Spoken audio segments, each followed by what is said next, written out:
¿Por qué me esconden los marcadores?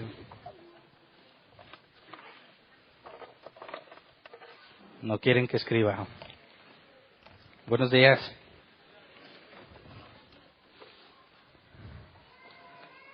Ay.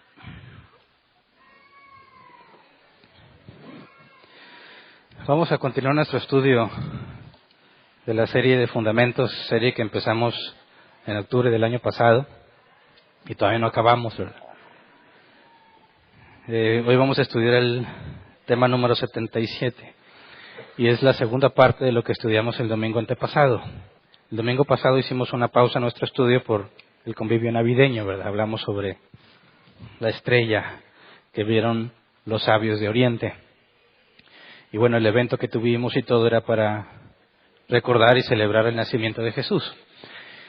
Y el domingo antepasado estudiamos el tema de someternos unos a otros y vimos que las áreas de servicio en la iglesia, los ministerios, también tienen autoridad y que todos debemos sujetarnos unos a otros en el sentido de que respetemos las autoridades que están en distintas áreas de la iglesia. Y de ahí dijimos que íbamos a separar el tema en dos partes. Uno, que es la autoridad en la iglesia, y la otra parte que veremos hoy son las autoridades públicas. El nombre del tema es autoridades públicas. Y el objetivo es que debemos entender la relación entre la iglesia y el Estado y si debemos someternos o no, ¿verdad? Ya vimos que dentro de la iglesia hay ciertas reglas, vimos que nos sujetamos a los que están a cargo como ancianos, nos sujetamos a los diáconos que están en distintas áreas de servicio. Si dentro de un área de servicio hay distintas personas con distinto grado de autoridad, nos sujetamos unos a otros en amor, ¿verdad? Porque Dios los ha establecido y para que hagan su trabajo de buena gana, ¿verdad? Para que no estén tristes, para que le echen ganas. Hablamos de que existía la posibilidad de que tuviéramos errores los que estamos ejerciendo autoridad y que esos errores debemos tolerarnos unos a otros. Sin embargo, Jesús nos dio el proceso para resolver todo conflicto en Mateo 18, versículo 15 al 17, ¿verdad? Entonces, dentro de la iglesia me parece que queda claro, pero puede haber algunos temas no tan claros cuando nos salimos del ámbito de la iglesia y vemos las autoridades públicas, las autoridades seculares, las autoridades gubernamentales, ¿verdad? Y de aquí surge la pregunta, ¿debemos sujetarnos al gobierno? ¿Sí, no o depende? Algunas cosas serían muy claras que sí debemos hacerlo. Jesús dijo, dad al César lo que es del César y a Dios lo que es de Dios. Pero, ¿qué tal si el gobierno nos pide algo indebido? Yo sé que la respuesta puede ser directa y obvia, pero la intención hoy es que analicemos con cierta profundidad el tema del gobierno y lo que tenemos en común con el gobierno desde una perspectiva bíblica. Porque a pesar de que nuestra sociedad asegura que la Iglesia y el Estado son cosas totalmente independientes, bíblicamente eso no es del todo cierto. Claro que hay una distinción, claro que hay funciones distintas, pero tenemos una cosa en común y es lo que debemos estudiar. Y también aprovechar este tema para resolver preguntas que normalmente se hacen en temas de elecciones. ¿Puede un pastor ocupar un cargo público en el gobierno? ¿Puede el gobierno meterse en los asuntos de la iglesia? Es decir, ¿pudiese el gobierno impedir que expulsemos a alguien según el proceso de Mateo 18? ¿O la iglesia podría hacer que el gobierno se asegure que solo contrate personal que no sea ateo? ¿En qué cosas la iglesia puede influenciar el gobierno o el gobierno la iglesia o no hay nada en lo que debieran estarse influenciando uno al otro, verdad? Cuando la iglesia o los cristianos o los teístas protestan contra el aborto, dicen es que no puedes pedirle al gobierno que haga cosas que tienen que ver con la iglesia. Pero realmente prohibir el aborto o el hecho de que los teístas, los cristianos, uno nada más los cristianos, se opongan al aborto es algo propio de una religión. Entonces yo creo que hay cosas en las que la respuesta es muy clara cuando hay una distinción entre ambas instituciones y hay otras cosas que se torna borroso, ¿verdad? Antes de Árbol Plantado, estando ya en una congregación no con doctrina bíblica, nos enseñaban que teníamos que influenciar a la sociedad desde puntos claves del gobierno. Asegurarnos de participar en la política y estar en el gobierno para, estando en el poder ejercer una especie de control e influencia sobre la sociedad. Y aparentemente eso podría ser algo bueno, ¿verdad? Dices, ¿qué te parece si instituyeras que la policía al empezar sus labores cada día, primero tengan un estudio de la Biblia. ¿Y sería algo bueno o no? Dices, pues sí. Sí, pero ¿lo vas a forzar como Estado a que eso se haga? Digo, en nuestra sociedad no todos son cristianos, ¿verdad? Hay satánicos, ateos, agnósticos y distintas religiones. ¿Puede la Iglesia obligar por medio del gobierno que se hagan prácticas propias del cristianismo? Yo sé y he visto que en nuestra cultura, en nuestra ciudad, en nuestro estado, hubo como una especie de moda en que las iglesias querían formar parte del gobierno para ejercer este tipo de control o de dominio, ¿verdad? De hecho, creo que hay países en el sur que tienen pastores que están postulándose como candidatos o ya se postularon, no sé, para ser presidentes.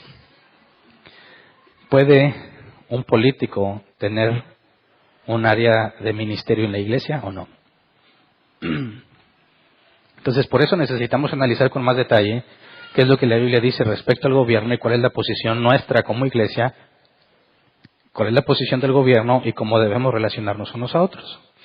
Y lo primero que quisiera que analizáramos es que en los tiempos de Jesús, cuando Jesús establece la gran comisión, pide que vayamos a todos lados, ¿verdad? Que se predique a toda criatura. Ya no se trataba de llevar un mensaje a Israel, como Jesús le había dicho a sus discípulos, que vayan solamente a las ovejas de Israel, que no fueran a otros lugares. La gran comisión es ir a todo el mundo y predicar el Evangelio. Y esto implicaba que tendrían los judíos que fueron encomendados, tendrían contacto, tendrían relación con gobiernos distintos a lo que ellos conocían dentro del Imperio Romano, fuera del Imperio Romano, o incluso de lo que Dios había estipulado entre los israelitas, ¿verdad?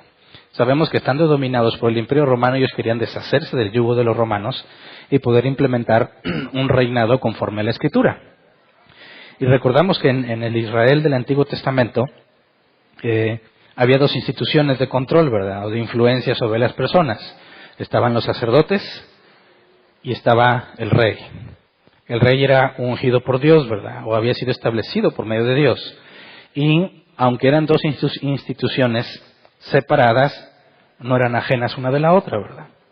El rey tenía que respetar lo que los sacerdotes enseñaban, ¿verdad? Porque en cuestiones de la ley se apegaban a la ley, pero en cuestiones de interpretación, para resolver temas difíciles, eran los sacerdotes los que determinaban cómo debía aplicarse la ley de Moisés. Así que no había una separación como tal de sentir que el rey era totalmente independiente de lo que los sacerdotes hacían. Pero tampoco, bueno, en la práctica encontramos que no siempre trabajaron juntos, ¿verdad? Que los reyes normalmente se descarriaron y llevaron al pueblo a la idolatría y mataron incluso a los sacerdotes que trataban de oponerse. Pero partiendo de ese sistema que Dios había impuesto antes de que el Imperio Romano dominara en los tiempos de Jesús, nosotros como cristianos nos enfrentamos al mismo problema que los apóstoles enfrentaron cuando tienen que ir por todo el mundo a predicar el Evangelio. Y en ese sentido, dado que el emperador romano, por así decir, no le importaba ni tantito la ley de Dios y hacía lo que mejor le parecía, ¿qué debe ser la iglesia al respecto? Por ejemplo, hemos escuchado historias de países, como ahora está el conflicto en China, que están destruyendo iglesias y están encarcelando a los cristianos porque prohíben la predicación pública del Evangelio porque consideran que es contrario a los intereses del Estado. Y vemos que hay cristianos que son perseguidos y encarcelados y dices, ¿por qué no obedecieron a la ley y dejaron de predicar? ¿Por qué siguieron predicando si el gobierno claramente instituyó que está prohibido hacerlo? Y los matan. Algunos incluso mueren apedreados por los propios habitantes al darse cuenta que no están acatando lo que la ley dice. ¿Por qué hacen eso? ¿No deberían estar sometiéndose a las autoridades? ¿O bajo qué condiciones el cristiano no debería someterse a las autoridades? Cuando leemos que muchas personas han infiltrado Biblias en países donde estaba prohibida la lectura de la Biblia, y ves que los cristianos de contrabando, como los narcotraficantes llevan la droga, así los cristianos llevaban Biblias, las escondían, con tal de pasarlas ilegalmente por las aduanas o centros de detención. Incluso sabemos que por medio de avionetas o aeronaves dejaban caer Biblias para que todo el que pudiera agarrar una pudiera leerla. totalmente en contra de la autoridad.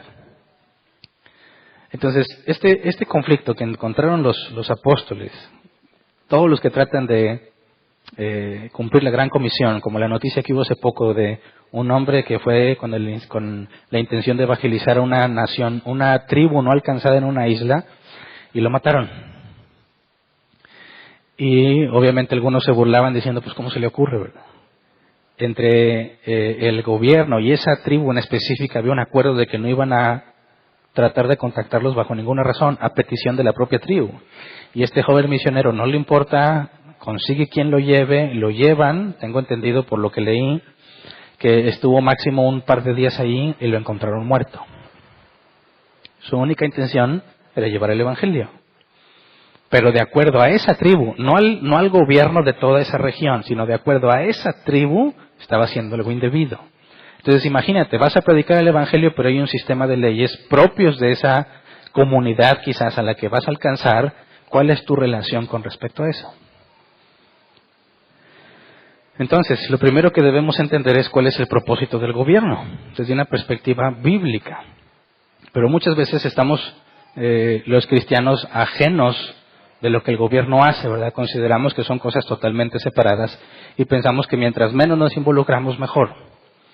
El problema es que si nuestro gobierno prohíbe la predicación del evangelio, nos vamos a ver afectados. Si nuestro gobierno prohíbe las reuniones de culto, vamos a estar afectados, ¿verdad? Y si no hay ningún cristiano en el gobierno que pueda dar una perspectiva bíblica en cuanto a la libertad que debemos tener todos nosotros como individuos para ejercer la libertad de culto, sean cristianos o cualquier religión que quieras nombrar, va a ser difícil que se nos tome en cuenta. Así que no estoy diciendo que los cristianos no pueden participar en la política, estoy diciendo que un cristiano no debería estar al mismo tiempo en un cargo público y un ministerio en la iglesia. Y ahorita doy mi justificación, ¿verdad? Pero lo primero que quiero que analicemos es cuál es la razón de ser del gobierno. Quizás no te has puesto a pensar eso. Nacimos en este sistema de gobierno ya, ¿verdad? Y desde la escuela nos decían que nuestros héroes de la patria sufrieron y dieron sus vidas. Y te hacen cantar canciones y te hacen recitar, no sé, poemas, ¿verdad? Bandera, bandera de México, legado de nuestros héroes, símbolo de la unidad. Todos no sabemos eso porque nos lo metieron en la cabeza a la fuerza a los 6 años de primaria, ¿verdad? Pero realmente no, muchos de nosotros no comprendemos para qué está el gobierno aquí. ¿Cuál es la base fundamental? ¿Cuál es el principio fundamental del gobierno? Y en pocas palabras, el principio fundamental del gobierno es el uso de la fuerza. ¿Me explico? No sé si lo habías pensado de esa manera. Es el uso de la fuerza. Pero el uso de la fuerza, pero no de cualquiera que la use, sino con una estructura legal que lo respalde, ¿verdad? Tiene que haber toda una estructura para impartir, llamamos justicia, para hacer que la ley se cumpla. Y nosotros sabemos que en nuestro país o nuestro estado tenemos un poder ejecutivo, legislativo y judicial, y cada uno tiene sus funciones. Y el ejecutivo, el gobernador, es elegido democráticamente, ¿verdad? En el sistema legislativo elegimos la gran mayoría de los diputados, otros son puestos para balancear la proporción de la representación, ¿verdad? Y en cuanto al judicial, pues el gobierno propone una terna, le llaman, y entre los diputados eligen. Tenemos influencia sobre quién está en el gobierno en esos procesos democráticos, ¿verdad? Vivimos en un municipio y el municipio está representado, o el poder del municipio está representado en nuestro alcalde o presidente municipal, ¿verdad? Que su tarea es administrar lo que sucede en esta pequeña región de tierra dentro de un estado. Un estado es todo un conjunto de gente en un límite territorial que se rigen por las mismas leyes.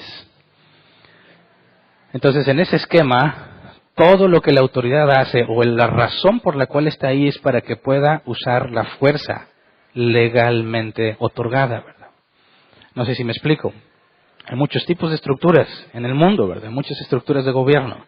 Pero podemos decir que el gobierno tiene el derecho legal de usar la fuerza para obligar a unas personas a hacer algo o obligarlas a no hacerlo. Y eso está regido por las leyes, ¿verdad? Te obligan a hacer algo o te obligan a no hacerlo.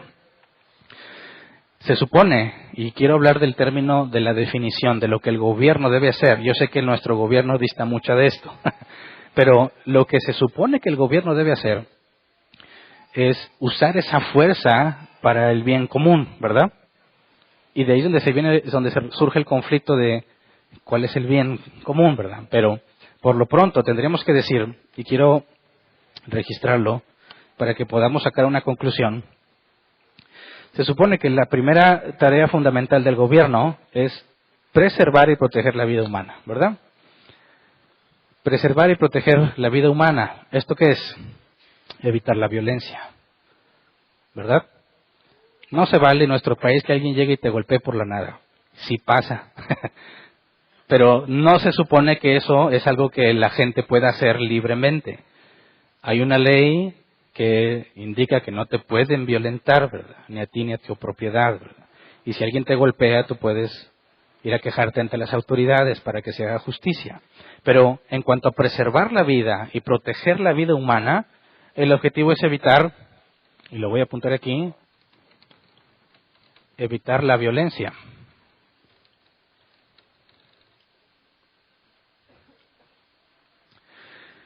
Segundo, proteger la propiedad humana. Nadie puede venir a quitarte lo que tienes. Si te lo quitan, pero es un delito. Y se supone que se persigue de oficio. Se supone, ¿verdad?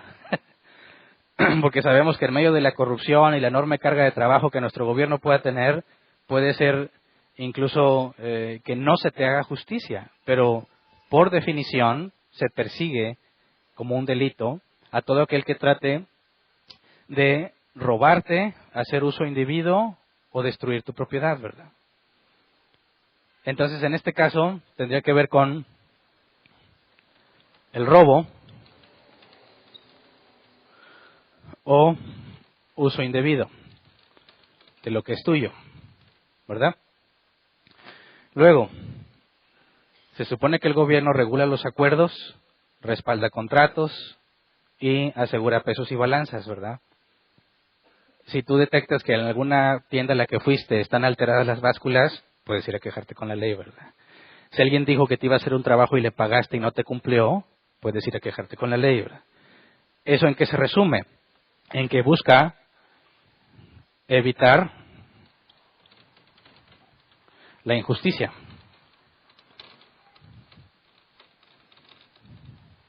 ¿Verdad? Tú puedes decir, es injusto que no me cumplas en hacer lo que yo pagué porque hicieras. Y por último, se supone que protege la naturaleza, ¿verdad? Porque si no tenemos un lugar donde vivir, de nada sirve todo lo demás, ¿verdad?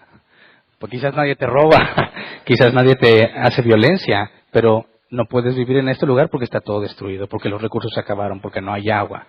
Entonces el gobierno se supone que también trata de impedir o protege la naturaleza y podríamos decirlo como que impide el abuso. Y eso me parece que engloba todo lo que el gobierno hace, con mucho desglose, ¿verdad?, de todas estas cosas. Pero si trataras de resumir en pocas palabras todo esto que se supone que el gobierno debe de hacer, ¿cómo lo resumirías?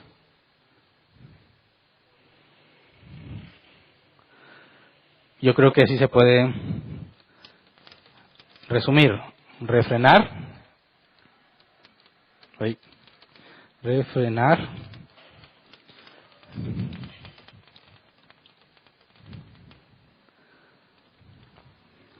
la maldad.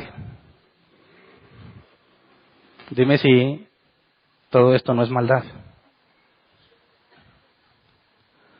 Ahora, el gobierno se supone que protege a la humanidad de sí misma, ¿verdad? Porque ¿quiénes son los que roban? La misma comunidad. ¿Quiénes son los que hacen violencia? La misma comunidad. ¿Quiénes son los que destruyen los recursos? La misma comunidad. ¿A quién se supone que el gobierno protege? A la comunidad. ¿De quién la protege? De sí misma, ¿verdad? Entonces, la tarea del gobierno es proteger a la humanidad de sí misma y lo que hace es refrenar el mal. La fuerza que el gobierno usa debe usarla en refrenar la maldad. Ahora, ¿se requiere el uso de la fuerza para evitar la violencia? ¿O solamente hay que explicarle al violento que no debe de hacerlo? No sé si me explico. Dicen algunos, oye, ¿por qué te preocupas tanto por el bien y el mal? O sea, la gente en esencia es buena, ¿no?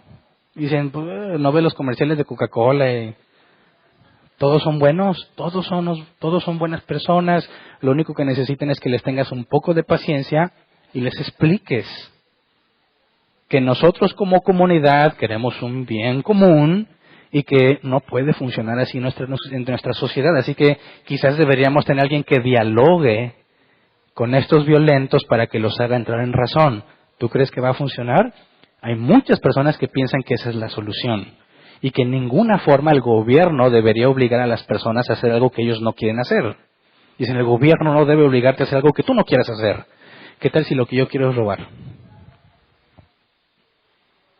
¿Debería obligarme el gobierno, sí o no? Se supone que para eso son las cárceles, ¿no? Para obligarte a dejar de hacer la maldad que estabas haciendo. Así que el gobierno requiere usar la fuerza, requiere tener fuerza para obligarte. ¿Me explico? Hay un conflicto que dicen que tratan de feminizar a los hombres.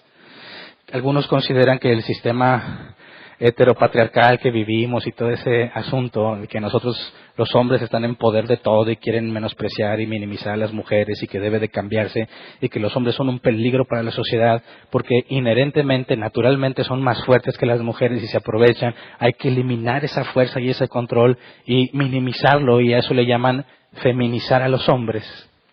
Que dicen, tú no tienes por qué competir, la competencia no es buena, mejor ámense.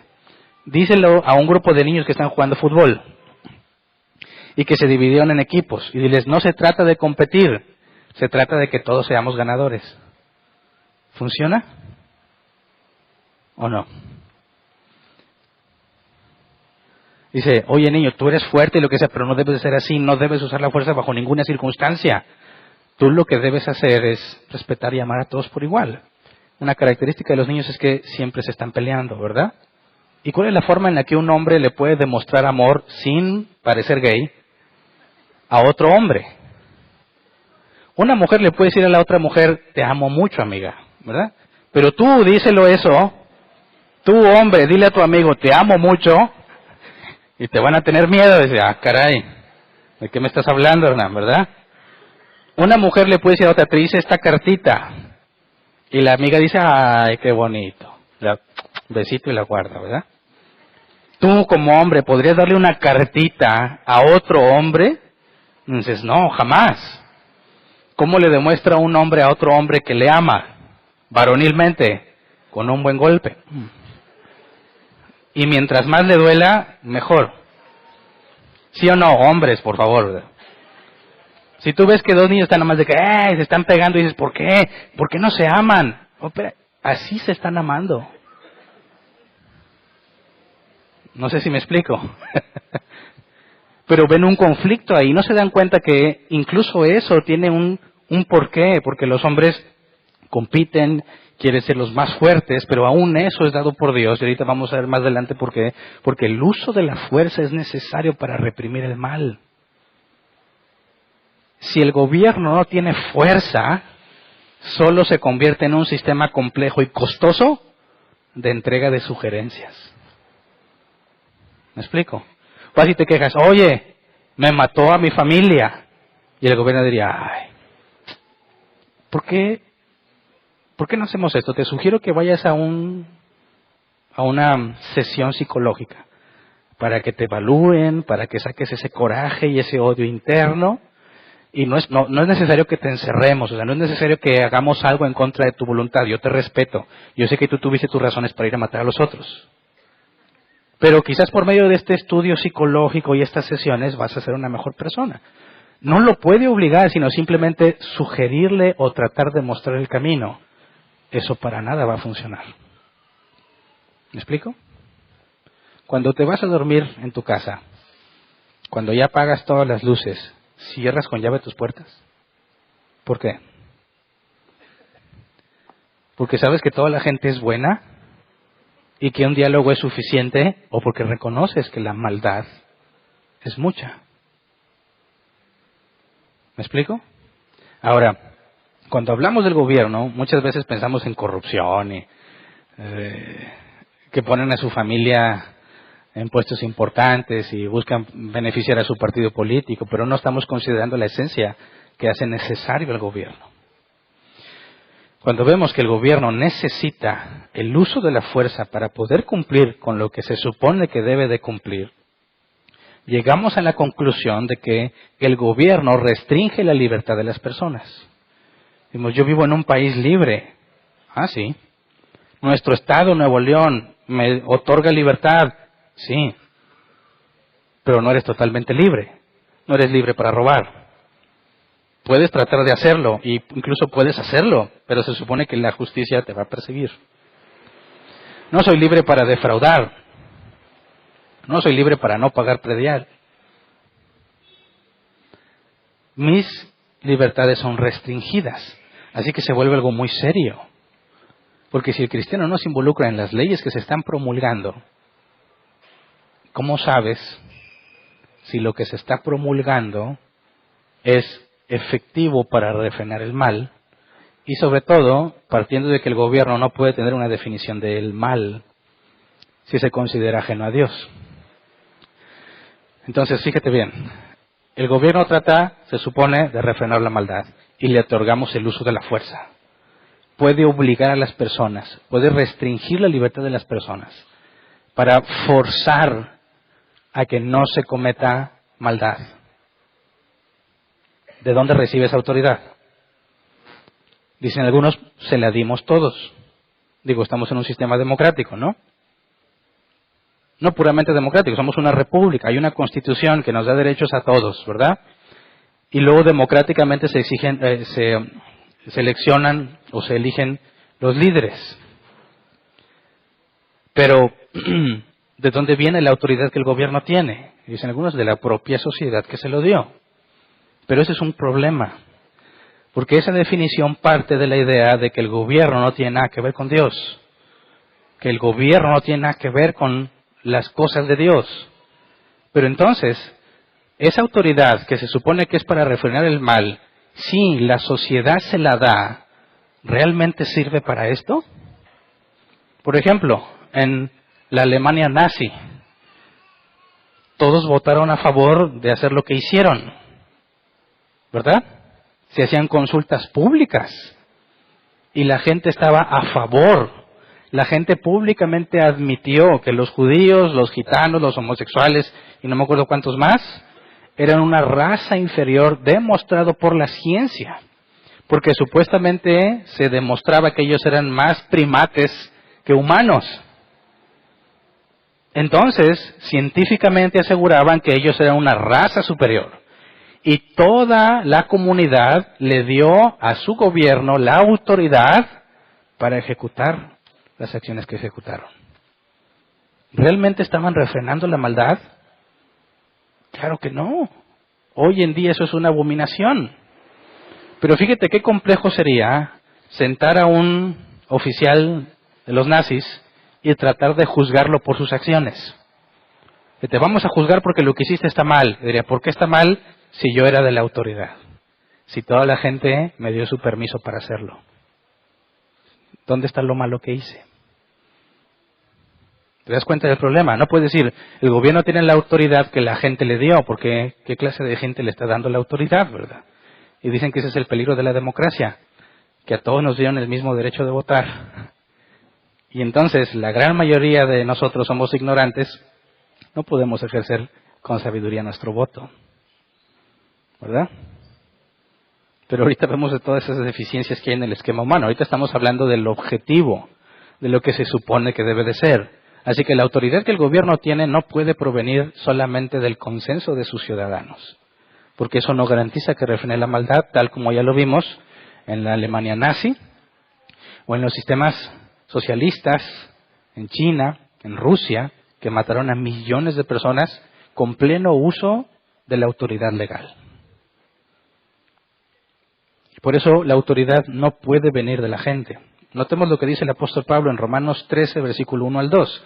Porque todo esto que te esté platicando no quiero que pienses que es ajeno a la Biblia y que es solamente un pensamiento. No, esto es derivado de la Escritura. Romanos 13, 1 al 2 dice, todos deben someterse a las autoridades públicas, pues no hay autoridad que Dios no haya dispuesto. Así que las que existen fueron establecidas por él. Por lo tanto, todo el que se opone a la autoridad se rebela contra lo que Dios ha instituido. Los que así proceden recibirán castigo. Entonces, la autoridad que tiene el gobierno no la recibe de sus gobernados, la recibe de Dios. La gente va a decir eso, yo no lo creo, eso para mí no cuenta, porque estamos en una sociedad secular, ¿verdad? Y dice, eso es absurdo, ¿cómo que? O sea, tú me estás diciendo que el Bronco está al servicio de Dios. Para los que no son de Monterrey, el Bronco es nuestro gobernador, ¿verdad?, de nuestro estado, y así le apodan el Bronco. ¿Él le sirve a Dios? ¿Tú crees? ¿Con el lenguaje florido que tiene? ¿Que lo criticaron mucho por eso? Y ahí vamos a adivinar opiniones. No, pues yo creo que sí le está sirviendo a Dios. Entonces, ¿qué va a hacer? Se sirve a Él. Vas a encontrar distintas opiniones, ¿verdad? Pero ¿qué es lo que dice el apóstol Pablo? Si tiene autoridad, pero viene de Dios para hacer el bien, para refrenar la maldad. Pero dice, no, eso es absurdo. La autoridad del gobierno no puede basarse en Dios. Aseguran que no puede o no debe y no saben que lo hace. No sé si te has puesto a pensar cómo es que lo hace a pesar de que no están conscientes de eso. Para empezar, ellos dicen, si Dios y el gobierno son entes independientes y la función del gobierno es refrenar la maldad, ¿cómo defines lo que es malo? ¿Algo de esto tiene que ver con los 10 mandamientos? ¿Y quién los promulgó? ¿La sociedad? No, Dios mismo. Es la base de toda sociedad. Evitar la violencia, no asesinarás. El robo o uso indebido, no robarás o no codiciarás. Evitar la injusticia o impedirle el abuso, no darás falso testimonio. Está basado en los principios del cristianismo. Y aunque no estén conscientes, mientras ellos estén tratando de evitar esto, están al servicio de Dios. Pero ellos piensan que las cosas de Dios es ir a un lugar y cantar y darle tu dinero a los líderes, como tristemente lo hacen la mayoría, mientras que los líderes gozan de lujos en la religión que quieras. Y dicen, eso no, el gobierno no debe tener nada que ver con eso. Y estoy de acuerdo, no debe tener nada que ver con eso. Pero si tú no tienes en cuenta a Dios, no puedes definir el mal. Porque ¿quién dice que esto es malo? Robin Hood. ¿Hacía una buena obra o una mala obra? Robar a los ricos para darle a los pobres. ¿Es una buena obra o una mala obra? Dicen, es muy bueno, porque ellos tienen mucho y yo no tengo nada. ¿Por qué no se reparte la riqueza entre todos mejor? Quítenle a los dueños de las empresas grandes y pues órale, por partes iguales y así todos estamos más bendecidos. ¿Es eso bueno? Bueno, eso es robar. Y cuando la ley perseguía a Robin Hood y nos los pintan como los malos, en realidad eran los buenos. Oye, pero el sistema era corrupto. Ahorita llegamos a ese punto. Pero tú no puedes justificar tus malas acciones por llegar a un bien futuro. Voy a robar porque lo voy a repartir entre los pobres. Sigue siendo mal. ¿Me explico? Ahora el sistema socialista que muchos tratan de casarse, de que quiten a los que tienen y dénselo a los que no, y repártanlo por igual, son cosas muy graves. Primero es robo. Segundo, ¿eres pobre por qué? ¿Porque alguien te obligó a ser pobre? ¿O porque no fuiste diligente? No sé si te lo has preguntado. La gente pobre es pobre por distintas razones. Y yo estoy consciente de que muchos de ellos son pobres porque los explotaron, alguien se aprovechó de ellos. Pero muchos otros son simplemente negligencia. No quisieron estudiar, no quisieron prepararse, no quisieron hacer uso sabio de la juventud que tenían, no invirtieron en su preparación y luego dicen, el gobierno me tiene pobre. No, disculpame, claro que no, ¿verdad? Y repartir el dinero entre todos ellos, de nada, en ninguna circunstancia va a ser justo. Es injusto porque ellos no se merecen eso. ¿Me explico? De hecho, los 10 mandamientos van en contra de repartir las propiedades igual, porque dice que no codiciarás la mujer de tu prójimo, ni su casa, ni sus criados, ni sus bueyes, no robarás, eso habla de propiedad privada. ¿Me explico? Los cristianos tenemos fundamentos muy importantes para ver lo que el gobierno está haciendo y decidir si está bien o mal. Y cuando el gobierno trata de independizarse de las cosas de Dios, se ha quedado sin brújula. Por eso encuentras cosas tan absurdas como la legalización del aborto. Porque se supone que el gobierno debe proteger y preservar la vida humana, y el aborto es todo lo opuesto. ¿Verdad? Si no hay Dios, no puedes definir el mal, porque el mal es la ausencia del bien. Necesitas un estándar absoluto para el bien y entonces determinar lo que es malo. Y si la sociedad quiere decir que no hay Dios, se ha vuelto loca. No puede decir que es arriba, que es abajo. No puede decir que es bueno y que es malo, porque el estándar lo quitó.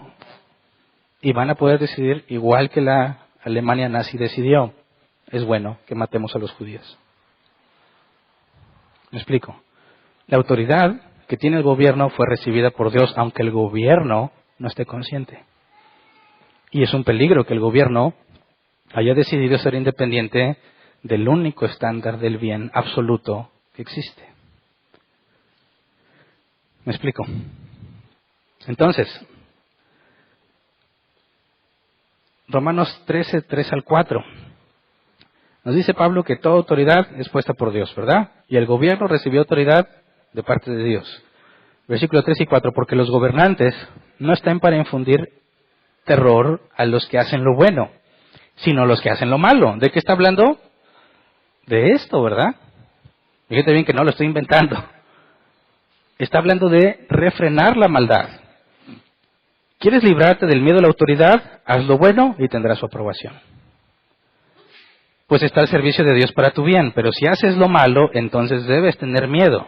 No en vano lleva la espada, pues está al servicio de Dios para impartir justicia y castigar al malhechor. ¿Te das cuenta cómo, en esencia, el gobierno implica uso de la fuerza? Esto de portar la espada, dice, no en vano lleva la espada para impartir justicia y castigar al malhechor. ¿Para qué servían las espadas? Para matar. Tenían la autoridad para matar ¿a quién?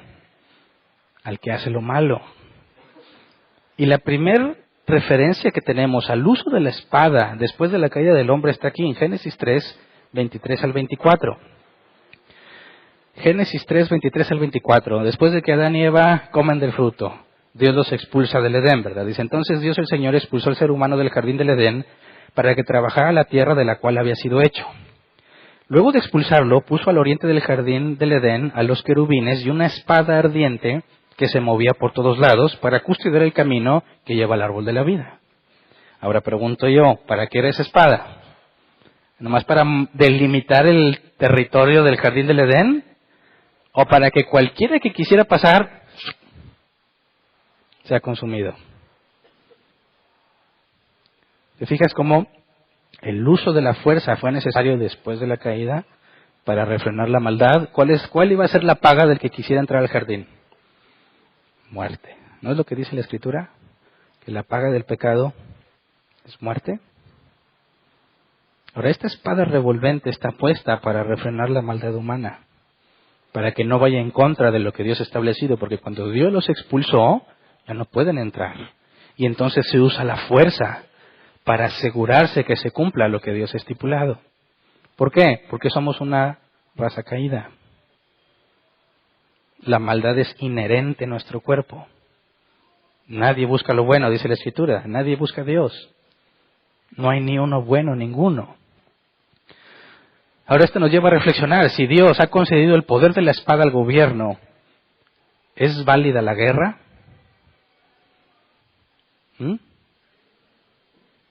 ¿Puede un cristiano ir a la guerra o no? Dice, espérame, ¿no se supone que estamos hechos a imagen y semejanza de Dios? Y que la vida humana tiene el máximo valor que pueda tener un ser vivo.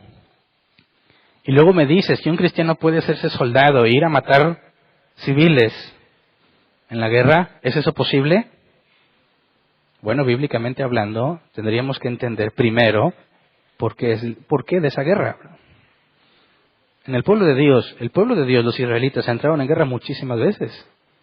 Y lo que sabemos es que siempre fue en defensa propia. Decir, no, pues ¿qué pasó? ¿Qué onda con la invasión a Canaán? Ahí no fue en defensa propia, porque ellos fueron a expulsar. Sí, pero lo que muchos olvidan es que Dios les puso reglas. Cuando llegues a una ciudad, les vas a decir que se retiren. Todo el que se retire se puede ir y no lo van a violentar. A los que se queden, a esos mátenlos. ¿Te das cuenta? No fueron a atacar y a destruir, no. Fueron a desalojar. Reciben la instrucción que esos inquilinos van para afuera. Van y les dicen, ¿saben qué? Ustedes deben desalojar. Todo el que desalojó salvó su vida. Por eso, a pesar de que Israel invadió todas esas tierras, te encuentras a los cananitas vivos después. Cuando dices que exterminaron a todos, a los que se quedaron, porque muchos se fueron.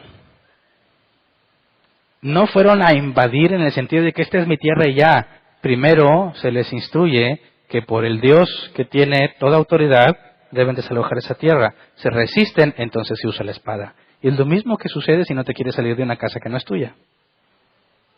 ¿Verdad? Te va a invitar que salgas. No sales, se va a usar la fuerza para sacarte de ahí. Entonces, si nos viéramos, imagínate, México entra en guerra. Van a llamar a todos los de 18 años para arriba. Vámonos, casi todos los que están aquí. ¿Qué vas a hacer? ¿Vas a la guerra o no? Algunos dirían felices. Sí, ¿por qué? O sea, ¿pero por qué es esta guerra? ¿Qué tal si vinieron a invadir el país y quieren quitarnos lo que es nuestro? ¿Es válido el uso de la fuerza para evitar eso? Sí, porque es una maldad que vengan a quitarnos lo que no es nuestro. Y el uso de la fuerza es necesario para impedirlo. Pero ¿qué tal si tú quieres ir a despojar a un país de lo que es suyo? Ahí es donde dices, a ver, espérame. Aquí las cosas se están poniendo difíciles. Porque aunque entiendo que Dios ha concedido el uso de la espada o la fuerza al gobierno para cumplir con lo que Dios ha demandado, eso no implica que yo tengo que hacer todo lo que el gobierno quiera, ¿verdad? Ahora, la pena de muerte. Bíblicamente, ¿debiésemos impedirla, sí o no? Bueno, para empezar, ¿de dónde sacamos la institución de la pena de muerte?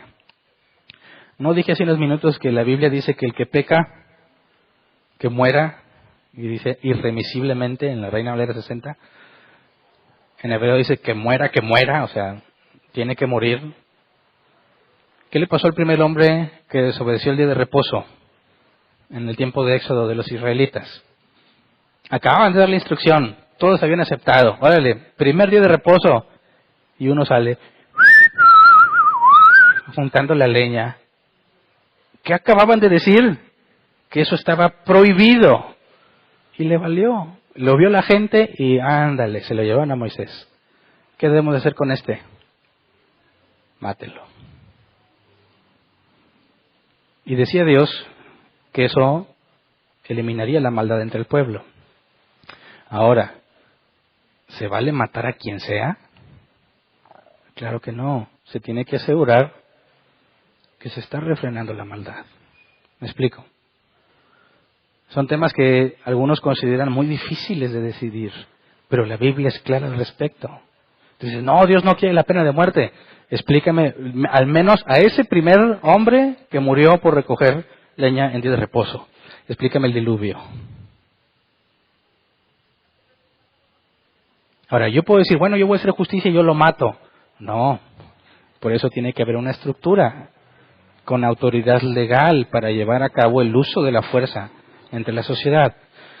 Entonces, queda claro que el gobierno tiene de parte de Dios autoridad para usar la fuerza, aún implique la muerte, ¿verdad? También debemos reconocer que la Iglesia no tiene esa autoridad.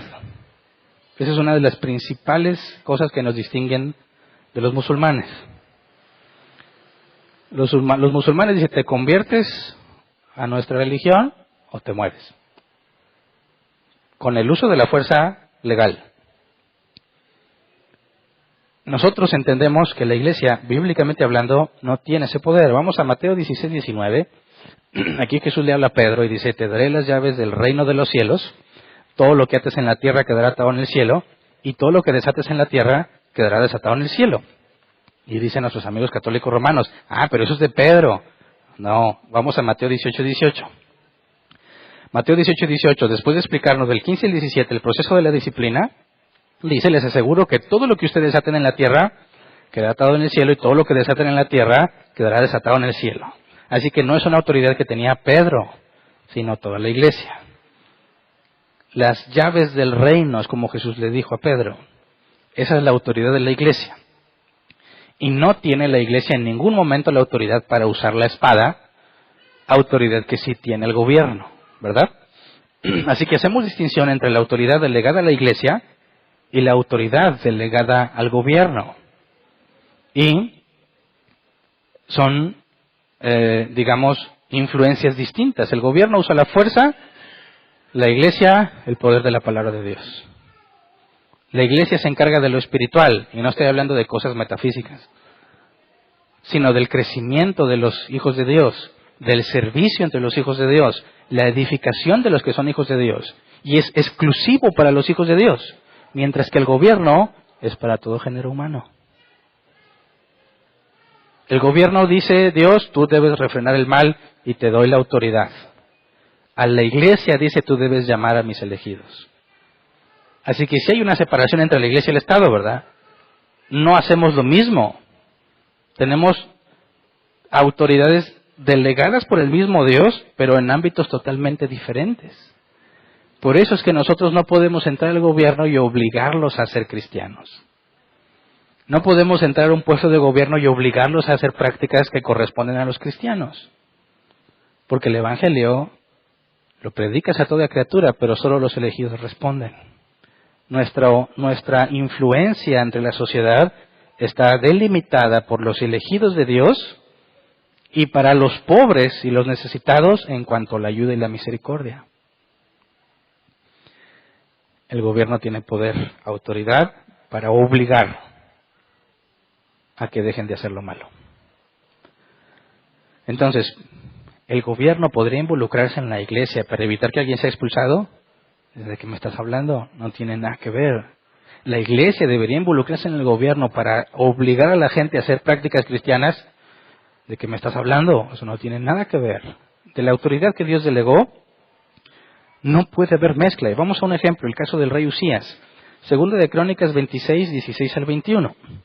Este era un rey que fue puesto a los 16 años de edad, 6 o 16, no, 16 años, había hecho todo lo recto delante de Dios y un día se ensoberbece, dice la Reina Valera 60. Segunda de Crónicas 26, 16 al 21, dice, sin embargo, cuando aumentó su poder, Usías se volvió arrogante, lo cual lo llevó a la desgracia. Se rebeló contra el Señor, Dios de sus antepasados, y se atrevió a entrar en el templo del Señor para quemar incienso en el altar. Detrás de él entró el sumo sacerdote Azarías, junto con 80 sacerdotes del Señor, todos ellos hombres valientes, quienes se le enfrentaron y le dijeron, no corresponde a su majestad quemar el incienso al Señor. Esta es función de los sacerdotes descendientes de Aarón, pues son ellos los que están consagrados para quemar el incienso. Salga usted ahora mismo del santuario, pues ha pecado y así Dios el Señor no va a honrarlo. Esto enfureció a Usías, quien tenía en la mano un incenciario listo para ofrecer el incienso. Pero en ese mismo instante, allí en el templo del Señor, junto al altar del incienso y delante de los sacerdotes, la frente se le cubrió de lepra. Al ver que Usías estaba leproso, el sumo sacerdote Azarías y los demás sacerdotes lo expulsaron de allí a toda prisa. Es más, él mismo se apresuró a salir, pues el Señor lo había castigado. El rey Usías se quedó leproso hasta el día de su muerte. Tuvo que vivir aislado en su casa y le prohibieron entrar en el templo del Señor. Su hijo Jotán quedó a cargo del palacio del gobierno del país. Y aquí encontramos el claro ejemplo de un rey con autoridad de la espada, tratando de hacer lo que le corresponde a los sacerdotes, que en este ejemplo sería la equivalencia de la iglesia. ¿Y qué demostró Dios? Dijo, esto no, es totalmente equivocado. El que tiene el poder de la espada no tiene por qué hacer las funciones del que tiene el poder de las llaves. ¿Me explico? Y viceversa. Entonces, ¿un cristiano puede ser político? Claro que sí. Qué bueno sería que en nuestro gobierno haya personas que saben claramente discernir qué es bueno y qué es malo, porque tienen el estándar absoluto del bien, que es Dios, pero no pueden ejercer autoridad en ambas partes. ¿Me explico? Gente, qué complejo sería que yo fuera alcalde y luego vengo y te digo, y lo que te diga la gente, lo demás, todos los demás en la ciudad, pensarían que yo voy a ser neutro con ustedes y que nunca les voy a invitar a votar por mi partido, o convencerlos de que soy un buen alcalde, o eso sería demasiado complicado, ¿verdad? Estorbaría totalmente a las funciones de la iglesia. Y al revés, igualmente absurdo sería que yo dijera, yo voy a la política y órale, todos a la predicación del árbol plantado, para su bien. Claro que no. Ahora, vamos al caso de...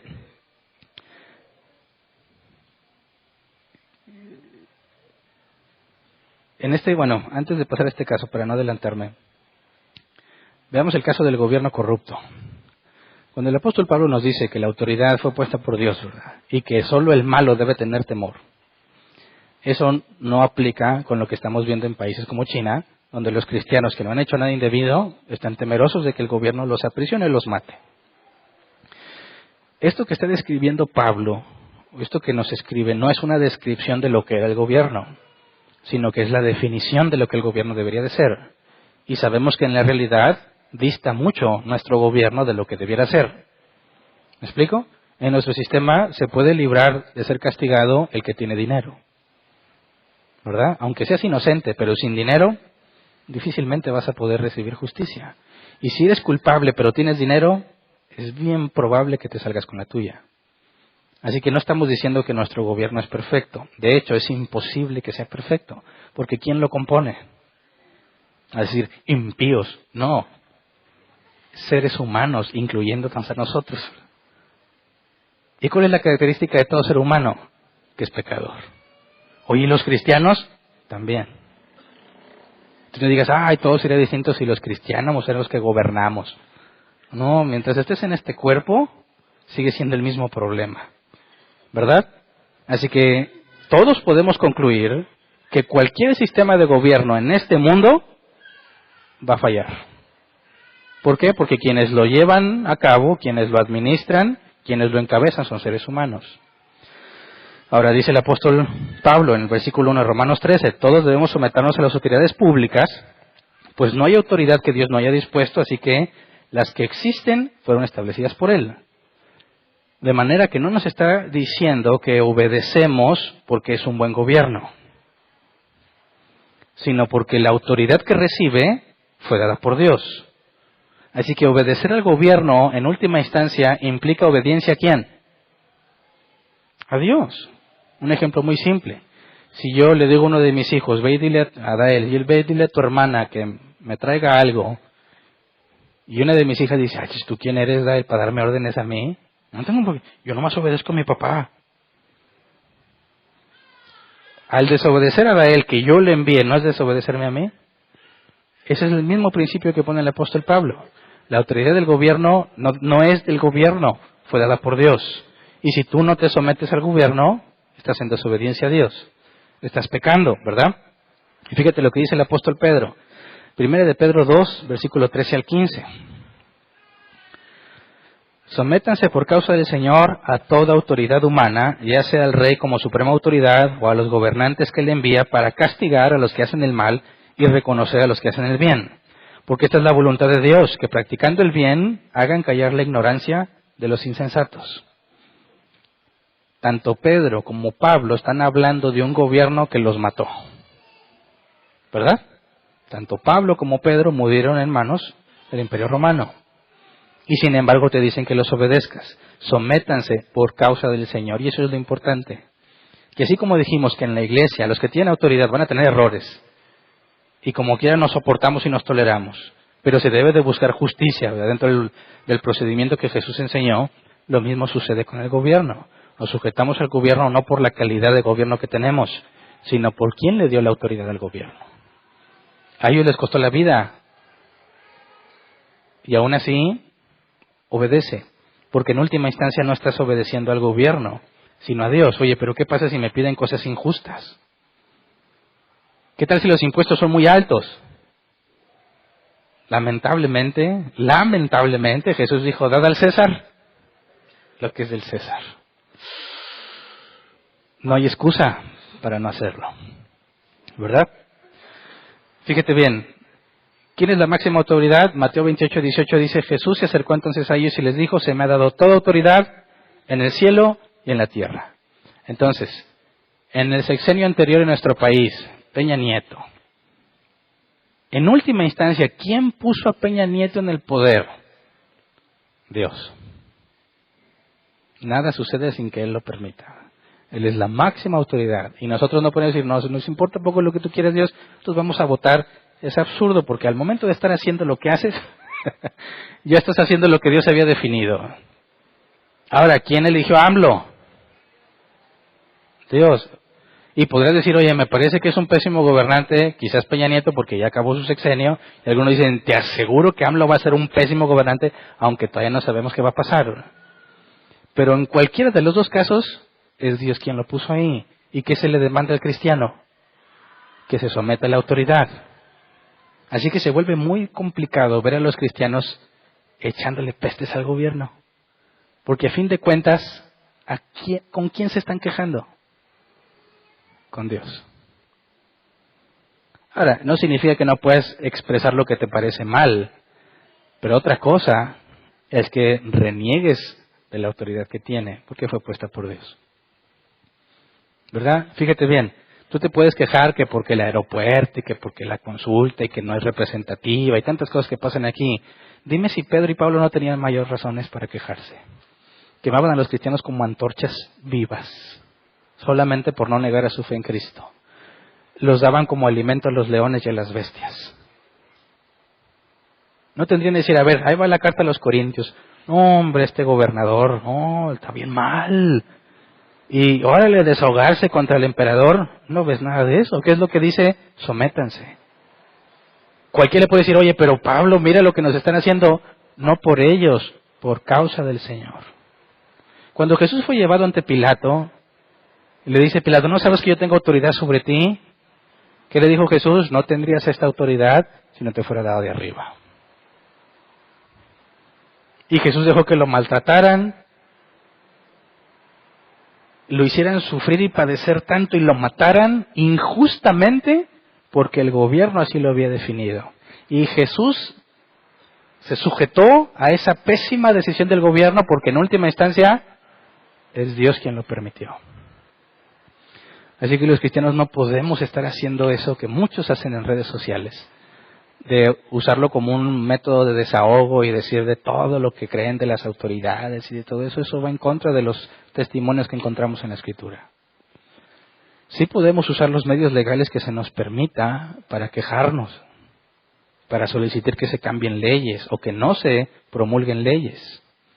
En nuestro país es lícito que hagamos marchas pacíficas. Sí, pero eso nunca, nada de eso es estar en tu computadora. No, que esto y que la...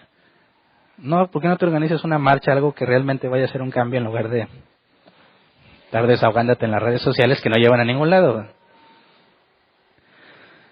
Ahora, nos sometemos por causa del Señor y solamente si es congruente con el Señor. Fíjate bien este principio. La autoridad que tiene el gobierno viene de Dios. ¿Qué tal si el gobierno me dice que haga algo en contra de lo que Dios ya dijo? Bueno, esa autoridad que el gobierno pretende usar para que yo haga algo en contra de lo que Dios dijo no es lícita, porque Dios no se contradice. Fíjate bien, la autoridad de la iglesia es Dios, la autoridad del gobierno es Dios. ¿Pudiese Dios mandar órdenes contradictorias entre las dos instituciones que Él estableció? Claro que no. Por eso encontramos ejemplos como en Daniel 3, versículo 13 al 18. Los amigos de Daniel dice, lleno de ira, Nabucodonosor los mandó llamar. Cuando los jóvenes se presentaron ante el rey, Nabucodonosor les dijo, ustedes tres, ¿es verdad que no honran a mis dioses ni adoran a la estatua de oro que he mandado erigir? En cuanto escuchen la música de los instrumentos musicales, más les vale que se inclinen ante la estatua que he mandado hacer y que la adoren. De lo contrario, serán lanzados de inmediato a un horno en llamas y no habrá Dios capaz de librarlos de mis manos. Pausa. Fíjate qué curioso, ¿verdad? Este rey manda erigir una estatua y dice, todos van a tener que adorar la estatua cuando yo ordene que la música empiece, ¿verdad? ¿Qué clase de música era? A ver, esta música le va a dar la instrucción a la gente de que se tienen que arrodillar y adorar a la bestia. ¿No la hace eso música de adoración? ¿Sí o no? Sí, entonces ¿te la imaginas acá bien movida o llegadora? Y con todo eso bien la música ante la estatua, ¿verdad? Por orden del gobierno. Respaldado con la fuerza legal.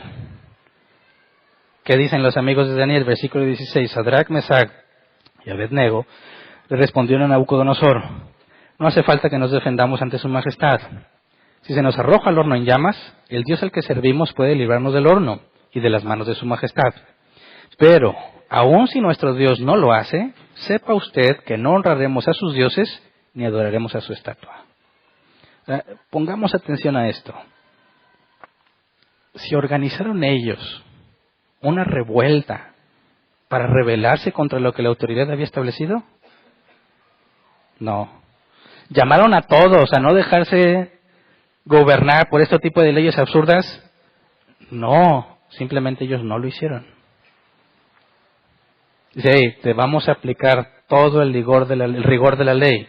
Eso implica echarte a un horno de fuego del cual no hay escapatoria. ¿Qué dicen ellos? A los cristianos les gusta mucho la primera parte, ¿verdad? Y la dicen con mucho orgullo, pero jamás mencionan la otra parte. Dicen, si se nos arroja el horno en llamas, el Dios al que servimos puede librarnos del horno y de las manos de su majestad. Y ahí le ponen pausa. ¿Cuántos dicen amén? Amén. Estás en un horno, Dios te va a librar. ¿Cuántos dicen amén? Amén. Hoy vas a salir de tu horno. Y dejaron fuera el versículo 18. ¿Qué dice? Pero, aun si nuestro Dios no lo hace así, sepa usted que no honraremos a sus dioses ni adoraremos a su estatua. O sea que ellos tenían fe que iban a ser librados. No, ellos estaban conscientes de que Dios tiene el poder para librarnos, pero que si no quiere hacerlo, no lo va a hacer. Y que eso no tiene nada que ver con la obediencia que ellos decidieron tener. Así que esto no es una promesa de que Dios te va a librar. Porque ¿sabes qué? Los apóstoles murieron bajo el gobierno usando la fuerza. Y Dios no los libró. Y si a ellos no les libró, ¿cuánta esperanza tienes tú? Dice, no, hermano, no me llenas de buenas vibras y de esperanza. Es que no consiste en eso. El regalo y la bendición máxima ya se te dio cuando naciste de nuevo. ¿Verdad? Eso vale la muerte. Lo que ya te dio. Y eso es precisamente lo que pasó con los apóstoles. Pero en este punto de los amigos de Daniel vemos lo que se le llama desobediencia civil. Sí, Dios nos ha llamado a sujetarnos al gobierno, pero cuando el gobierno te pide que hagas algo contrario a lo que Dios ha dicho, eso no puede venir de Dios. Eso no viene de Dios. Aunque el gobierno te esté tratando de obligar, eso no viene de Dios. La autoridad que tienen para hacer eso es ilícita, no la pueden usar, por eso desobedecemos. Pero porque es algo que contradice lo que Dios ha dicho, no si te parece. No, a mí Dios me dijo que yo no vaya a la guerra.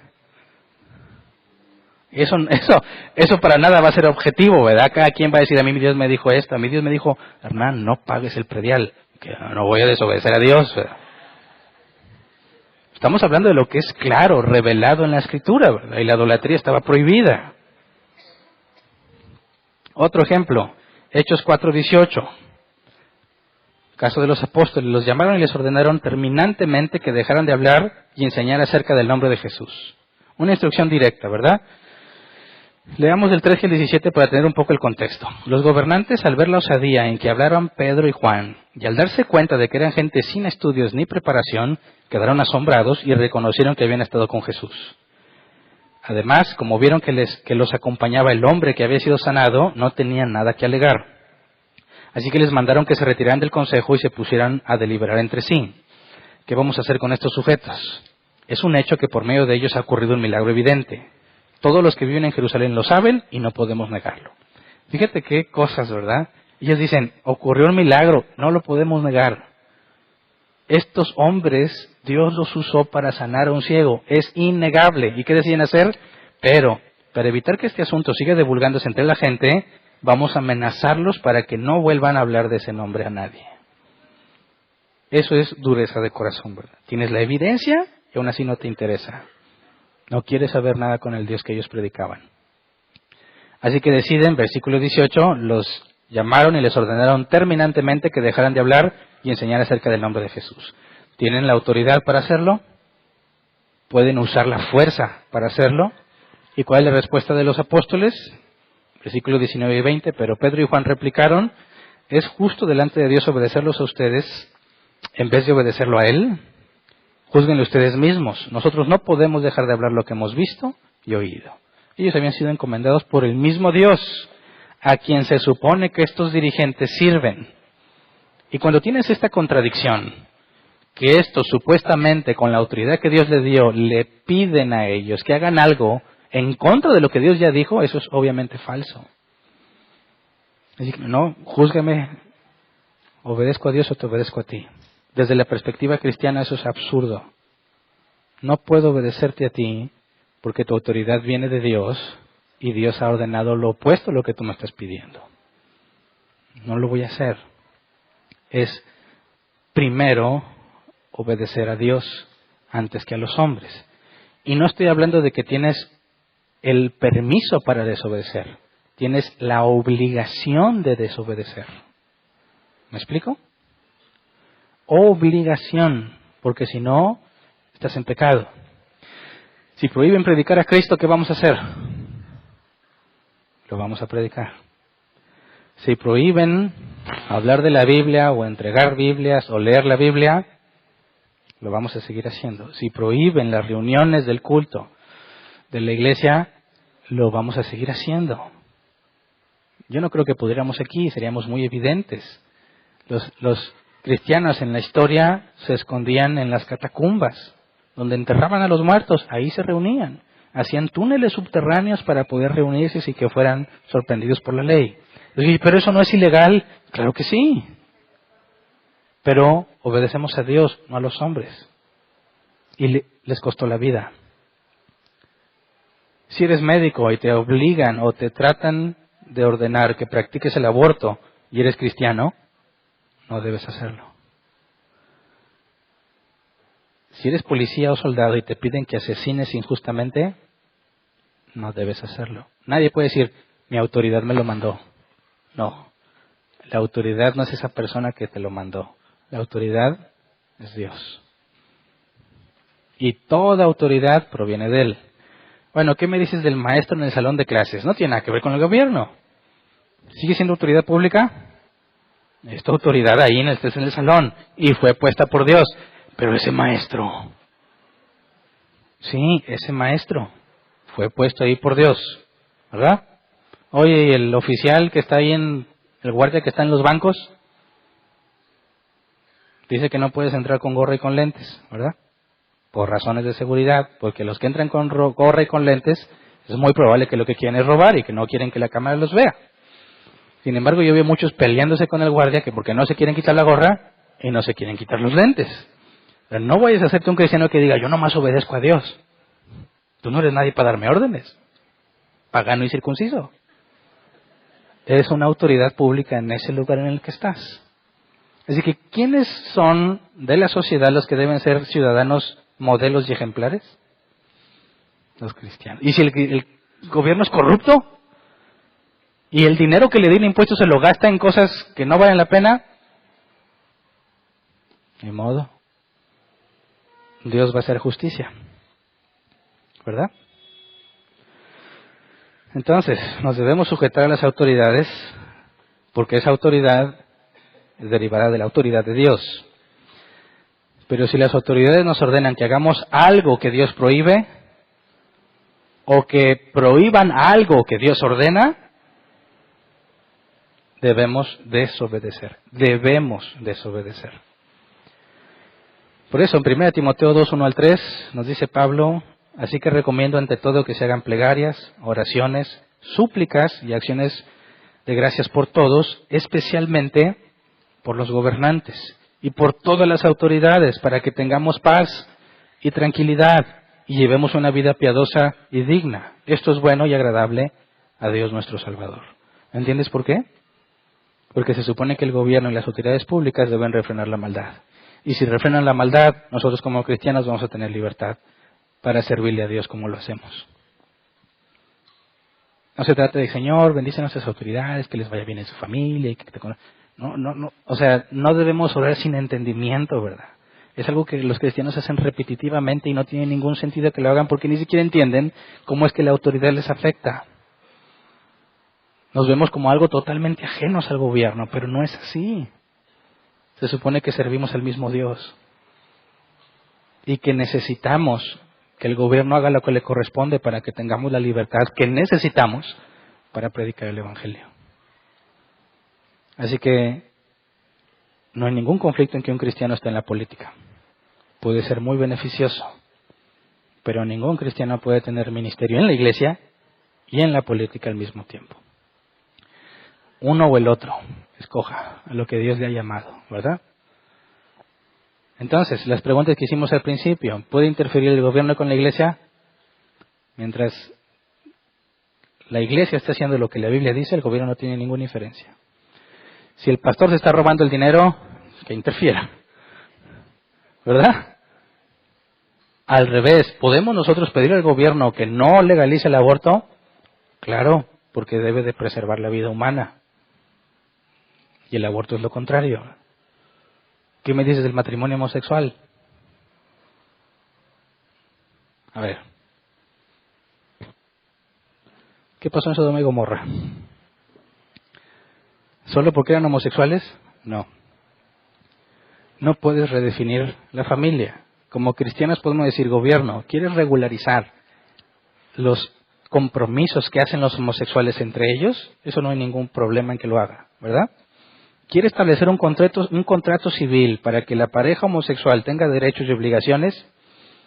Eso es cosa del gobierno. No hay ningún problema mientras refrenes la maldad, porque si entre los homosexuales pasa lo mismo que entre los heterosexuales, que se reúnen, adoptan y luego uno abandona y no se quiere hacer responsable, y como no hay nada legal de por medio, se sale con la suya y dices: oye, es parte de refrenar la maldad. Ahora si me dicen: vamos a redefinir la familia, eso no tiene nada que ver con el matrimonio homosexual.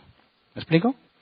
La familia, definida por Dios, es: dejará el hombre a su padre y a su madre y se unirá a su mujer y serán una sola carne.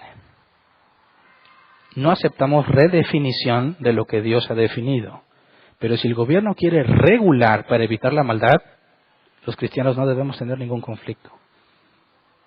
¿Te fijas? Una separación muy distinta entre legalizar sus convenios y redefinir la familia. ¿Verdad? Tenemos que tener mucho cuidado con las leyes que se promulgan, porque si no nos mantenemos al tanto, nos va a perjudicar a nosotros mismos en el ejercicio de nuestra fe. Así que bueno, vamos a ponernos de pie y vamos a orar. Oremos por nuestras autoridades, para que Dios haga justicia en lo que se está haciendo mal, para que su soberana voluntad Dios llame al que deba llamar según el día y la hora especificada por Él,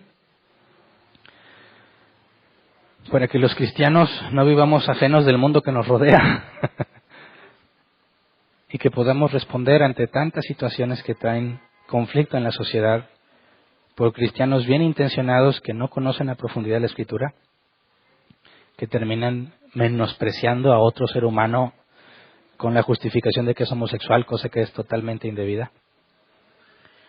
Y para que la sociedad tenga un concepto claro de lo que la Biblia enseña. Porque tristemente, cuando la sociedad voltea a ver a los cristianos, siempre va a encontrar errores. Pero lo que los cristianos hacen no significa que eso es el cristianismo. Cristianismo es lo que la Biblia dice. Que en la práctica nos podemos equivocar, sí, pero hay que perseverar para hacer las cosas como la Biblia enseña. Así que vamos a orar. Padre, queremos pedirte que nos des entendimiento en estas cosas, Señor. Que nos lleves a comprender la relación que tenemos para con las autoridades públicas. Que podamos someternos a las autoridades, Señor, por causa tuya, porque lo hacemos por ti.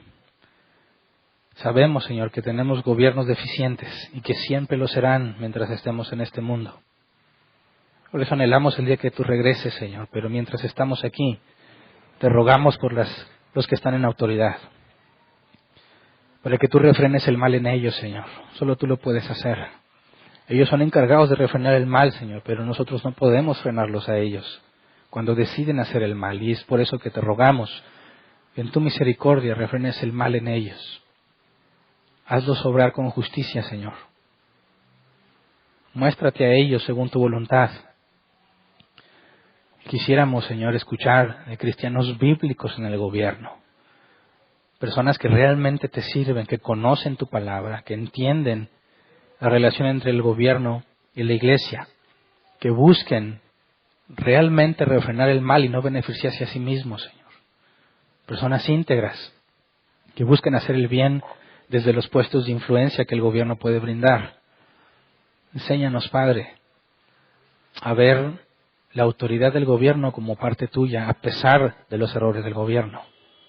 Enséñanos a estar en orden con lo que nos corresponde en nuestra sociedad, a estar en orden con nuestros compromisos con el gobierno, a ser buenos ejemplos ante la sociedad de cristianos como personas que viven en la legalidad. Líbranos de nosotros mismos, Señor, como sociedad. Sabemos que en tu bondad, en tu providencia, tú refrenas el mal de todas las criaturas. Sabemos que estamos llenos de delincuencia, llenos de corrupción. Sabemos también que tú das malos dirigentes, Señor, como señal de juicio. Sabemos que estás juzgando nuestra ciudad, nuestro estado, nuestro país, porque han pretendido vivir ajenos a ti, Señor, cosa que es absurda e imposible. Enséñanos a ver las cosas como tú las ves, a tener la perspectiva bíblica en nosotros para actuar con sabiduría. Concédenos, Padre, ver personas buscando hacer el bien, personas que te conocen. Enséñanos a ver cristianos congruentes, que no tienen conflictos con la ley, iglesias que son ejemplo para la sociedad, en sus administraciones, en sus finanzas, en la manera en que emplean los recursos que se les han otorgado, para que nadie de nosotros, Señor, manche tu nombre, para que nunca por culpa de nosotros se pisotee el Evangelio, Señor, vituperando tus mandamientos, Señor, a causa de nuestros errores. Enséñanos a ser buen ejemplo. Danos la conciencia, el entendimiento que necesitamos para vivir con sabiduría en esta sociedad y enséñanos a soportar las injusticias, las corrupciones y las cosas que de una u otra forma tú has permitido para hacernos crecer, para hacernos tener paciencia, para hacernos madurar, Señor. Te pedimos, Padre, que obres en nosotros y en nuestra ciudad de acuerdo a tu voluntad. Amén. ¿Pueden sentarse? Pasemos a la sección de preguntas. Tenemos 15 minutos para responder y ahorita ponen el contador. Y mientras se preparan las personas con el micrófono o levantan la mano, les comento que el próximo domingo empezamos oficialmente con las transmisiones al público. ¿Se acuerdan que ya habíamos decidido como iglesia que lo íbamos a hacer buscando el beneficio de todos aquellos que no pueden congregarse por una u otra razón válida? No por flojera, ¿verdad? O simplemente negligencia. Les recuerdo que todos teníamos el miedito, por así decir, de que te acomodes y prefieras quedarte en tu casa, que al cabo ahí lo ves en internet. Y les quiero recordar que eso jamás va a reemplazar las actividades que se deben de hacer en la iglesia. No debemos dejar de congregarnos, dice el apóstol Pablo. Tienes que venir a servir. Así que la intención de hacer esta transmisión pública es para todos los que están lejos de nosotros, tan lejos que no pueden trasladarse a nuestras reuniones, para los que están buscando información bíblica o doctrina bíblica nos puedan encontrar con más facilidad, para que los miércoles no se congregan porque trabajan puedan reunirse a nosotros en línea, pero nunca para que lo uses con negligencia y que tengo frío. ¿Cómo ven si nos ministramos aquí todos con la barbacoa y los tacos? Al cabo vemos la predicación unas 2, 3 veces para balancear, ¿verdad? No. Por favor, seamos maduros en este tema. Esperamos que las transmisiones públicas beneficien a la mayor cantidad de personas posibles. Ya están sincronizados todos los temas de fundamentos hasta el 76, hoy vimos el 77 y ya están en YouTube. Todos los temas de Génesis hasta este miércoles pasado ya están en YouTube. De manera que estábamos esperando esto para que cuando alguien ingrese en línea y dice, pues, ¿de qué están hablando? Bueno, puede ir al canal y ver todo lo que está de atrás y ponerse al corriente. Si tú tienes, oye, ¿sabes qué? En este tema se habló de esto y quiero compartírselo a alguien, ahora sí, todos los temas de fundamentos y de Génesis están ahí. Y dentro de poco se va a terminar lo que está ahorita del Nuevo Testamento hasta Primera de Pedro. Bueno, se va a concluir hasta Apocalipsis. Y la idea es que todo eso también lo utilices para cuando tú estés hablando o queriéndole dar información a alguien sobre temas bíblicos, pues tengas todo eso al alcance, ¿verdad? Entonces esperamos que Dios ayude a que eso se extienda. Ya tenemos un grupo donde se transmite y hay gente de Italia, de muchas partes del mundo. La idea es que cuando se haga público nos ayudes también a pasar la voz, ¿verdad? Hay personas, cuando me toca ir a radio, hay personas que, por ejemplo, me tocó escuchar una llamada de una persona que dijo que era invidente. Y me dijo, yo soy ciego en la carne, pero no quiero ser ciego espiritual. Y dice, yo no me puedo mover, pero quiero aprender. Y dices, bueno, es una forma de ayudar a todas esas personas que no tienen cómo moverse. Personas de la tercera edad que viven solos, que no tienen recursos, han hablado y han dicho, yo, ¿cómo le hago para escuchar? Pueden venir y la verdad es que no podemos estar yendo a las casas de las personas que no pueden moverse.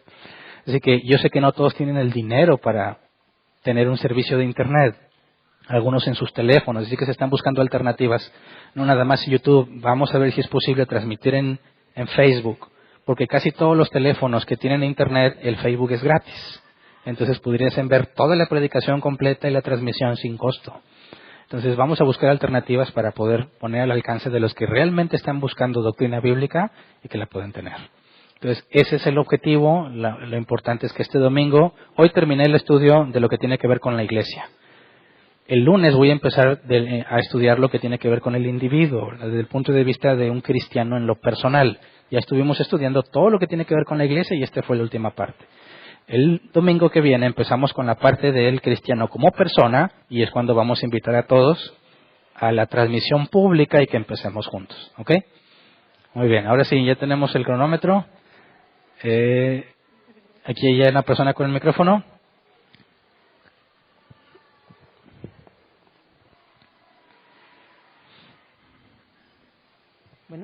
Buenos días. Mi pregunta es esta. Si alguien te invita a formar parte de un partido político, puedes hacerlo, pues, según la predicación que dijiste. Pero si tú tendrías, pues, un ejemplo, un puesto político, ¿cómo servirías aquí en la iglesia? Bueno, o sea, como quieres, sin ser un dirigente, o sea, un diácono, sin ser diácono, solamente poniendo a los demás tu talento. Bueno, la idea es de hablar de los cristianos que están en la política, es que no pueden compartir, o sea, no pueden tener el ministerio en ambas partes. Ahora, todos tenemos trabajos seculares, ¿verdad? Y eso no impide que tú trabajes aquí en un área de servicio. Pero cuando hablamos de la autoridad pública, el estar en un partido te da autoridad solamente quizás dentro de tu partido, ¿verdad? Es como cualquier empresa en ese sentido, no habría ningún conflicto. Pero si tú llegas a estar en un cargo público, cuando ya eres realmente parte del gobierno, es ahí cuando el conflicto surge y necesitarías o dejas el cargo público o dejas el cargo de la iglesia para que te enfoques, porque fíjate bien, o se te da poder de las llaves, en el caso de la iglesia, o de la espada. No tendría mucho sentido que un cristiano diga, a mí Dios me mandó a las dos cosas, porque no encontramos eso en la Escritura. Pero un verdadero cristiano, ¿cómo pondría al servicio de los demás el talento en la iglesia? Bueno, él puede servir en las distintas áreas, ¿verdad? Poner sus dones al servicio de los demás, pero no puede tener un área a su cargo dentro de la iglesia. Sí, entendí. Muy bien, gracias. ¿Alguien más? Ahí atrás. Buenas tardes. La pregunta es, Voy a tratar de formularla lo más simple. Si dicen, creo que es Job capítulo 2, que lo bueno y lo malo viene de parte de Dios. Ujú. Un gobernador que no es cristiano gobierna desde la voluntad oculta de Dios, ¿no? O sea, él no sabe que está haciendo la voluntad de Dios, tanto lo bueno como lo malo, o solamente lo bueno, porque ahorita mencionaste que cuando dice algo que no es de Dios, eso no provino de Dios. Ujú. Decir, por ejemplo, el caso de Nabucodonosor, van a adorar mi estatua, ¿no? Y mencionaste que eso no provenía de Dios. ¿Cómo puede coexistir la voluntad decretiva y la voluntad oculta de Dios en el mismo sentido en un gobernante? ¿O cómo lo puedo entender? Sí, es que recordemos que Dios interviene en la vida del individuo para que haga el bien y simplemente lo deja a su propio criterio para que haga el mal. Entonces, cuando Dios ha ordenado todo, no significa que Dios hace que el gobernante haga lo malo, sino que simplemente lo permite. Y ese mal que el gobernante va a hacer, Dios lo va a usar para bien.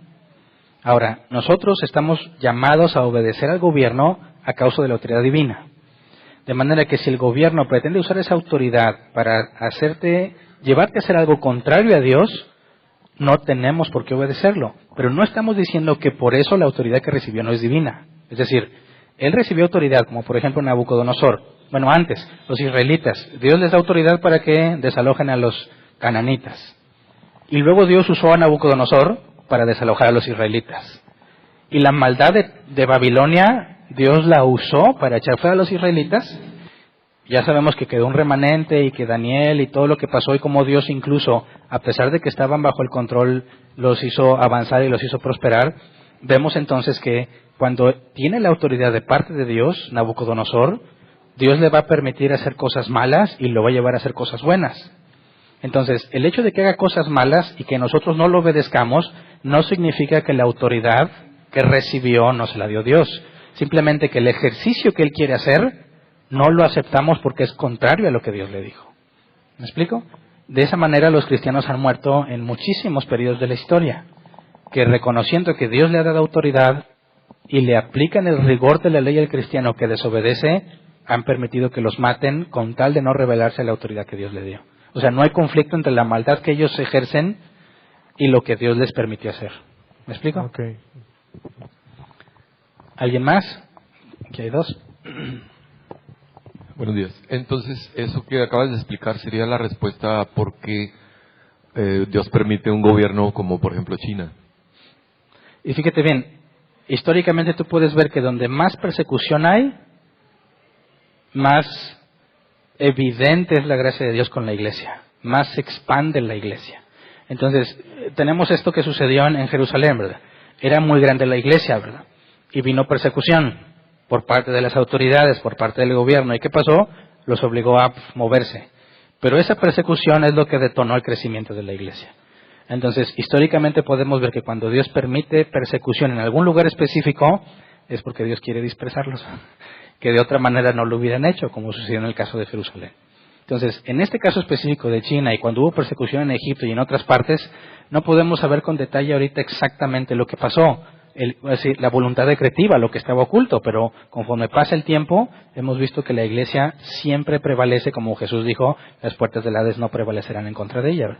Entonces sabemos que esa persecución que los cristianos de allá experimentan es parte del plan de Dios para llevarlos a hacer algo que no estaban haciendo. Gracias.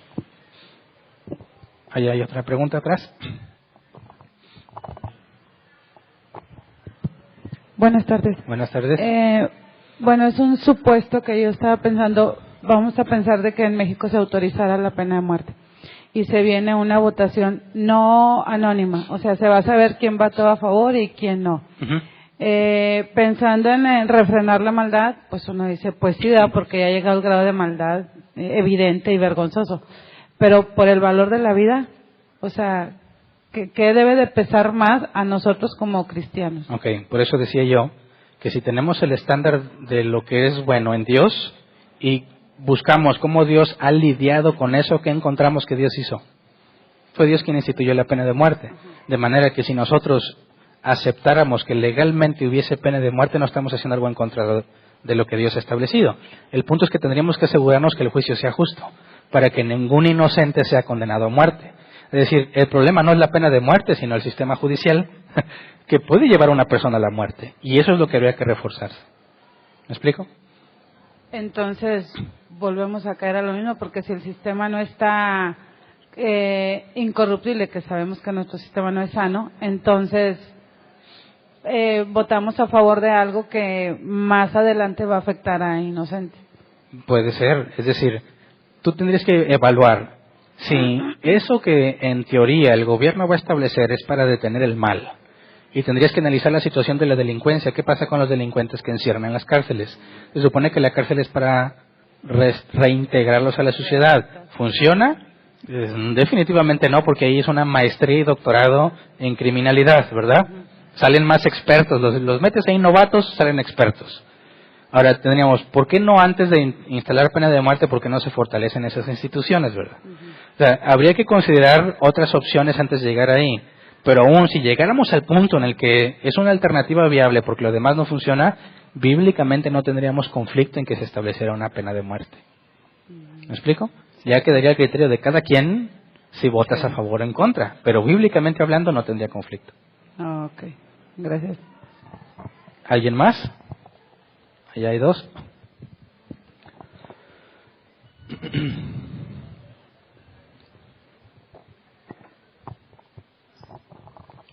Buenas tardes. Buenas tardes. Yo tengo una pregunta que vamos a decirlo para las personas que tengan la oportunidad de tener un puesto político, ¿verdad? De acuerdo a mi entendimiento, yo digo, no puede ser eso como una espada de dos filos, porque si sabemos que nosotros somos seres humanos, estando en un nivel así, político, no nos puede dañar de alguna manera como Nabucodonosor, que perdió esa imagen perfecta que tenía ante Dios, y después llegar a perder todo lo que él tenía por esa debilidad, ¿verdad? No puede pasar eso lo mismo a nosotros como cristianos, porque no nos puede ir como, por ejemplo, Mateo, que siendo un apóstol con Jesús y siendo él un recaudador de impuestos, reconoció su pecado, ¿verdad? Reconoció que él robaba al pueblo y dijo a Jesús que él regresaría lo que él había robado. No nos puede pasar así, en dado caso si llegamos a pedir un puesto o tener la oportunidad de tener un puesto político. Bueno, todos estamos expuestos a ese tipo de problemas. Todos estamos expuestos a la arrogancia, a negar a Dios en nuestras vidas y pensar que nosotros somos autosuficientes. Pero si es un hijo de Dios el que está ahí, la palabra enseña que Dios lo va a guardar para que esté sin caída, ¿verdad? Y Dios lo va a hacer crecer a la estatura de Cristo. Así que el ejemplo que debiéramos tomar no es de peligro en ese puesto, sino que si realmente es un hijo de Dios, su salvación no corre peligro en ese sentido, ¿verdad? Podríamos ver el ejemplo de Daniel, que era uno de los gobernadores, ¿verdad?, del gobierno en el que se encontraba, y era ejemplar en todo lo que hacía. Y era usado como referencia, incluso como consejero del rey. Tenemos a Mardoqueo cuando es puesto en autoridad y salva a los judíos, ¿verdad? Entonces, ese es el ejemplo que buscaríamos cuando un cristiano, un hijo de Dios, nacido de nuevo, que tiene un conocimiento bíblico, lo pones en un puesto de influencia, no estamos esperando que bendiga a los cristianos, sino que haga justicia y que efectivamente se enfoque en refrenar el mal. Ese sería el beneficio. Y siendo hijo de Dios, no tendríamos por qué preocuparnos en cuanto a lo que le va a pasar, porque todo obra para bien para aquellos que conforme a su propósito fueron llamados. ¿Me explico? Allá. Buenos días, hermano. Buenos días. Solamente ahorita con el término de voluntad de Dios. A veces como que yo batallo un poquito con el término de voluntad permisiva de Dios. Como si Dios permitiera cosas que a veces no puede Él de alguna manera hacer o parar, ¿no? Yo creo que más bien tendríamos que entender que Dios no solamente permite, sino que así lo quiere. la palabra nos enseña en el libro de Lamentaciones que tenemos que entender que de la boca de Dios sale lo bueno y sale lo malo. A veces en nuestro afán de querer defender un poquito la benevolencia de Dios o el amor de Dios, o como lo tengamos conceptuado, no queremos pensar que Dios no solamente permite. Cuando vino, por ejemplo, Katrina, pues Dios lo mandó, porque si no lo mandó, pues entonces Dios no es soberano. Entonces, hablar yo creo que de la voluntad permisiva de Dios no afecta la soberanía de Dios. Dios habla en Romanos que Dios mandó a los judíos, ¿verdad?, a Faraón. Sí. De hecho, estoy totalmente de acuerdo. Es decir, cuando hablamos de la voluntad permisiva en algo que Dios permite, es porque reconoceríamos que Dios no puede hacer lo malo, ¿verdad?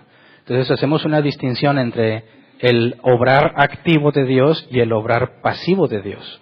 Y el obrar activo es intervenir en la vida de hombre para salvarlo, para hacer lo correcto. Su Espíritu Santo nos guía. El obrar pasivo es porque Dios no te hace hacerlo, simplemente permite que lo hagas. Pero eso no es porque Él esté limitado, sino que ese permiso va de acuerdo a su soberanía. Por eso el apóstol Pablo decía que Jesús fue entregado y por medio de hombres malvados lo mataron, ¿verdad? Pero de acuerdo al soberano propósito de Dios. Entonces, claro que Dios está en control de todo. La distinción que hacemos es para que la gente no concluya que Dios hizo que hicieras lo malo, porque Dios no hace lo malo, ni te puede tentar al pecado. Dios permite que en tu propia maldad lo hagas, y ese permiso está de acuerdo a su voluntad decretiva. De hecho, en la crucifixión de Jesús vemos que Dios permitió que su voluntad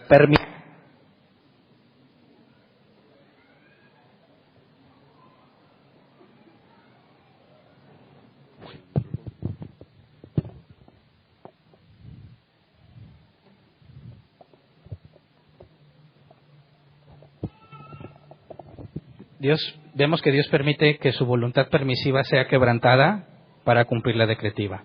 Pero es simplemente distinguir entre el obrar activo y el obrar pasivo de Dios. Es nada más eso. En lo demás que comentó usted estamos de acuerdo. Mientras le llevan el micrófono a la otra, a mí me cambian la pila aquí. ¿Quién me ayuda a llevar el micrófono?